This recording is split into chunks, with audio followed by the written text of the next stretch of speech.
Resiliencia. ¿Qué y cómo? Ese es el título que le damos a nuestro programa el día de hoy. Una palabra que para muchas personas aún puede resultar ajena, extraña, nueva. Una palabra que apareció en un libro que tal vez fue de los primeros editados en el idioma español, tratando el tema, y que nos hablaba ya de lo que significa para el ser humano saber crecer. La resiliencia, queridísimos amigos, es algo de lo que cada día se habla más, tanto en el área psicológica como en el área psiquiátrica. Toda la nueva visión de la psicología positiva menciona una y otra vez el ser resilientes. ¿Pero qué significa en realidad? La palabra viene desde el siglo XIX y se aplicaba a cosas y objetos materiales. Recordemos que el siglo XIX denotó para el ser humano un avance formidable en términos de lo que fue la revolución industrial. Se creó esta idea, esta ilusión, falsa por supuesto, de que una máquina sería para siempre. Y nada es para siempre. Se fue demostrando al cabo del tiempo que esas máquinas tan impresionantes y tan revolucionarias también podían resquebrajarse por el desgaste propio de cada una de sus partes. Y a ese desgaste de las partes se le llamó estrés. Pero también en el siglo XIX se habló, de forma bastante clara, de cómo había materiales que eran particularmente resistentes, que tenían una extraordinaria capacidad de poder ser sometidos a presiones fortísimas y, sin embargo, retomar su estructura original.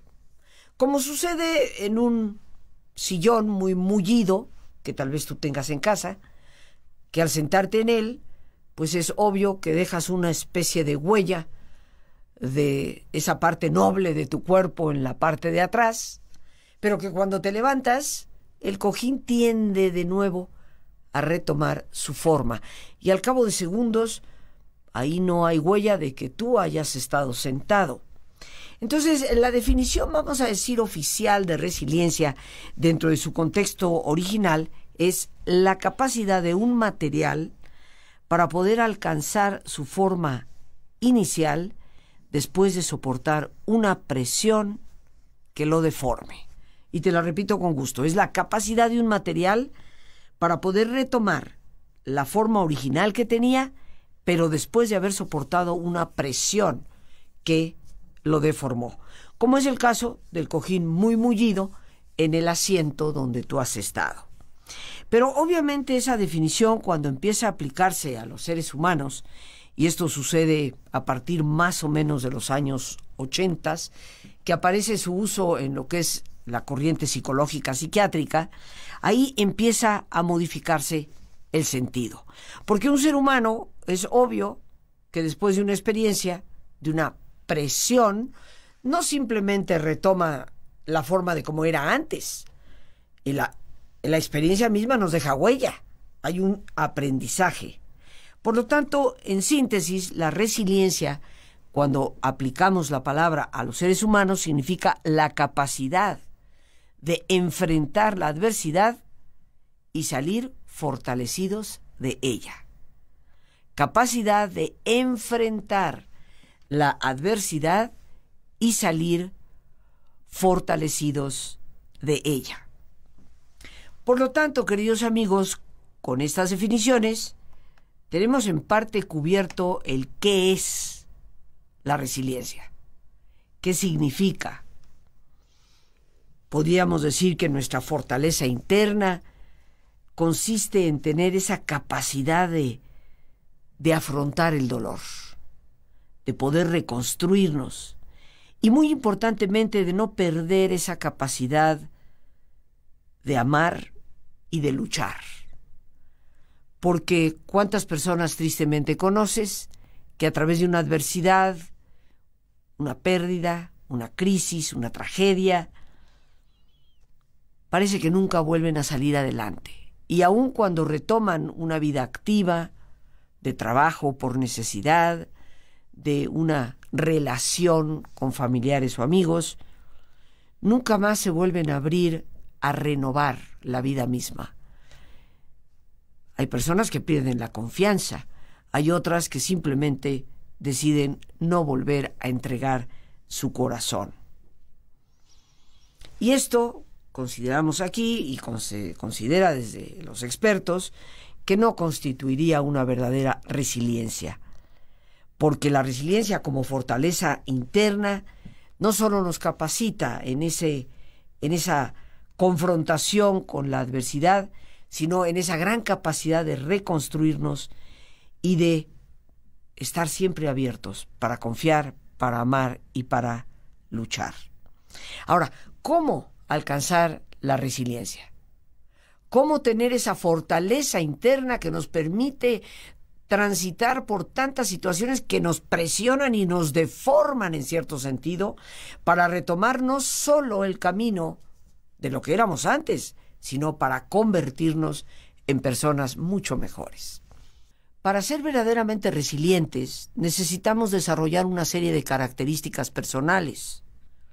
¿Por qué es que hay gente que ante la tormenta se hunde y hay gente que ante la misma tormenta, o peor aún, no se hunde? Esto es lo que ha hecho a la psicología contemplar las potencialidades que el ser humano puede llegar a desplegar. Son diversas esas características.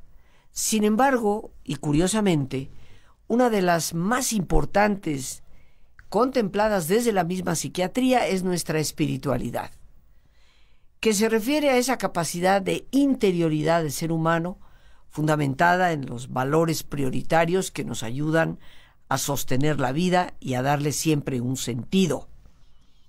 El espíritu. Decía Miguel de Unamuno, un gran filósofo y pensador español, si bien recuerdo de finales del siglo XIX, lo que llamamos espíritu me parece mucho más material que lo que llamamos materia. A mi alma la siento más de bulto y más sensible que a mi cuerpo. Y yo creo que esta es una experiencia no solo de Miguel de Unamuno, sino de muchísimos de nosotros, que hemos llegado a percibir cómo en ocasiones eso que llamamos espíritu parece presentarse de una forma mucho más vívida, mucho más tangible que el mismo cuerpo, porque es lo que nos lanza, lo que nos lleva a atrevernos, a descubrir nuevas alternativas, a generar nuevas ideas, a ser enteramente creativos. ¿Cómo alimentamos, queridos amigos, esa parte espiritual tan importante? Porque en muchas ocasiones cuando hablamos de espíritu, pues seguimos bordando en el aire. Sin embargo, una de las cosas que la experiencia nos ha demostrado es que se necesita cultivar ciertos aspectos de nuestra persona para poder decir realmente que hay una verdadera espiritualidad en nuestra vida. Y hoy comparto contigo, pues desde mi perspectiva, los 7 rubros que conforman una espiritualidad en el ser humano. El primero de ellos es la interioridad, que la desarrollamos a través de la oración, de la meditación. Un segundo aspecto es el desapego, la capacidad de dejar ir, de desprendernos de las cosas, basándonos en cuán pasajero es precisamente lo material. Un tercer elemento de nuestra espiritualidad es la ética, el apego a los valores éticos, como la honestidad, como la justicia. Yo creo que estarás de acuerdo conmigo que sería absurdo decir que me paso meditando media hora al día por las mañanas para salir de casa a ver de quién abuso, a quién engaño, a quién maltrato. Sería verdaderamente enfermizo hablar de una auténtica espiritualidad cuando los valores éticos están ausentes. Otro concepto inmensamente relacionado con la espiritualidad es la sabiduría. Y de esto hoy vamos a profundizar un poco más. Pero por supuesto la espiritualidad también conlleva el amor. Una vida que no tiene el propósito de salir de sí misma a los demás, esa es verdaderamente una vida miserable.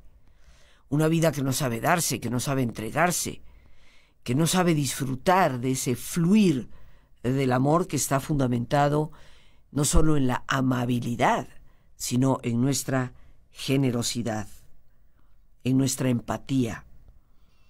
Un componente más de la espiritualidad es la esperanza. Y yo creo que esto ha sido más que visto a lo largo de la historia por los grandes padres de la Iglesia, por los grandes filósofos. Sin la esperanza caemos en la desesperación. Y esto nos lleva fácilmente a tantas epidemias como hoy existen de ansiedad y depresión. Y por último, la fe. La fe, independientemente de que cada uno de nosotros podemos tener un concepto distinto, una creencia diferente, constituye un verdadero acicate, un verdadero eje de fortaleza que nos permite transitar por el dolor, por la adversidad, remontándola y llegando a ser mejores personas, encontrando un mayor sentido inclusive a nuestra propia vida. Así que tenemos 7, vamos a decir, estrategias, 7 características, 7 valores que van a conformar la espiritualidad. Oración, meditación, interioridad, como tú quieras llamarle, el desapego, la ética, la sabiduría, el amor, la esperanza y la fe. Y el día de hoy, queridos amigos, pues me ha parecido oportuno hablar de la sabiduría, porque ciertamente que pocas veces la tocamos.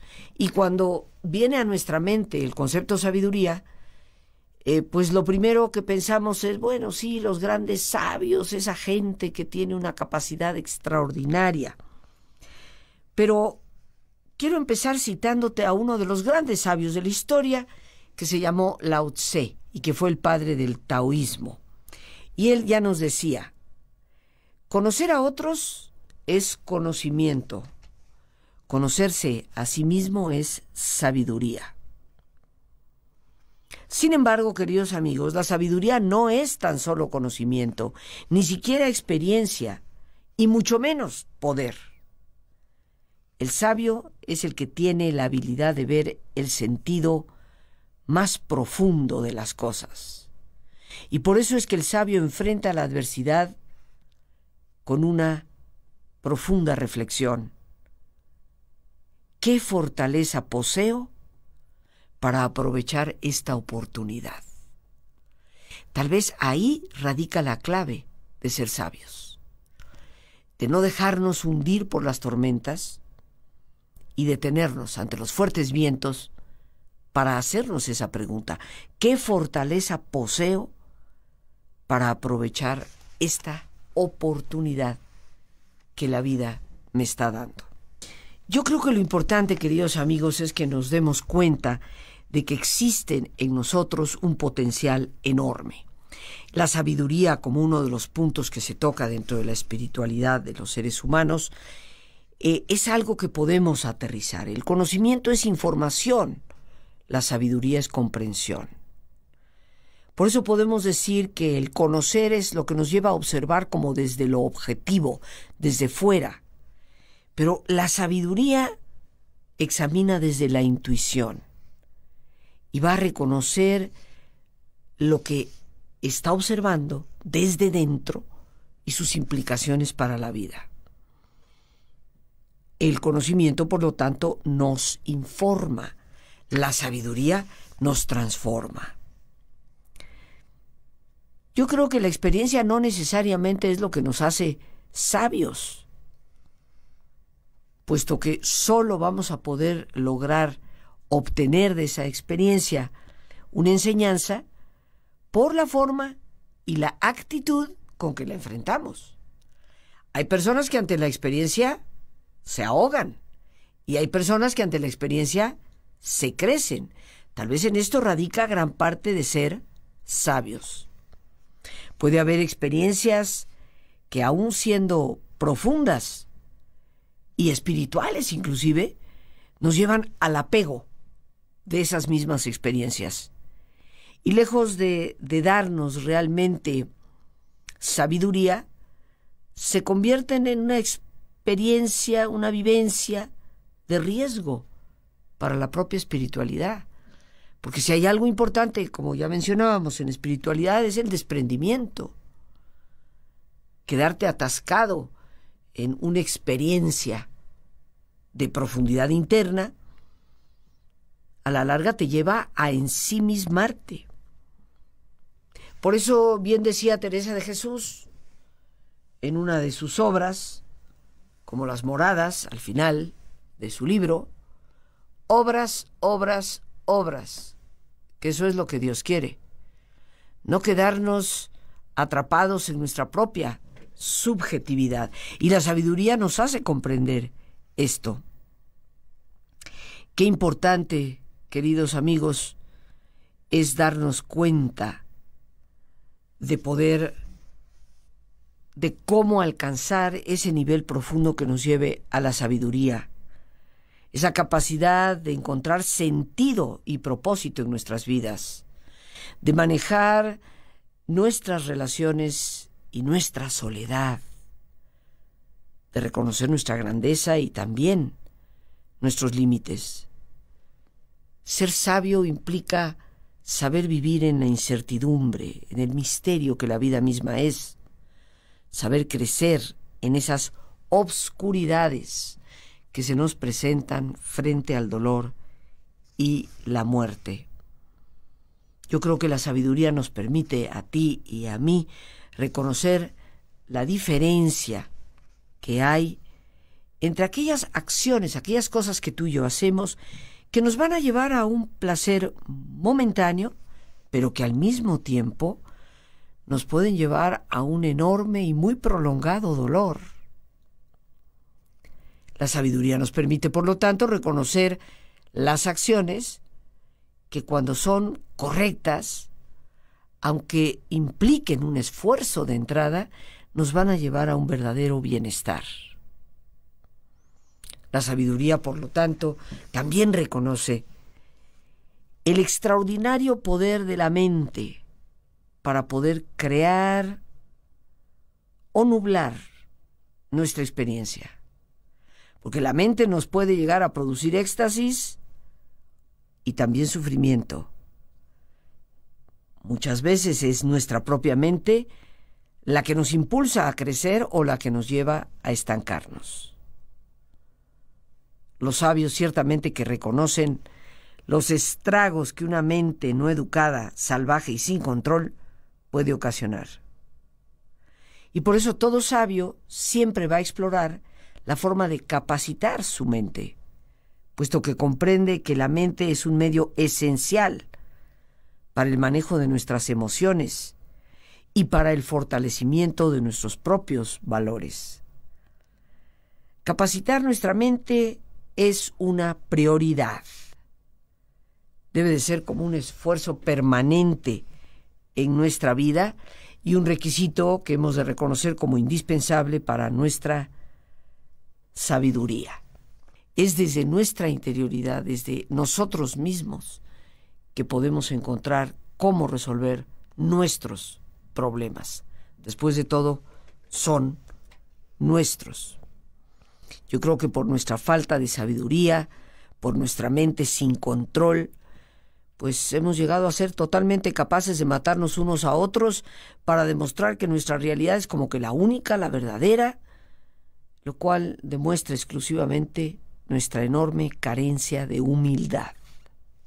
Y curiosamente, hablando de sabiduría, la sabiduría tan relacionada con nuestra madurez surge de una gran contradicción, de una gran paradoja.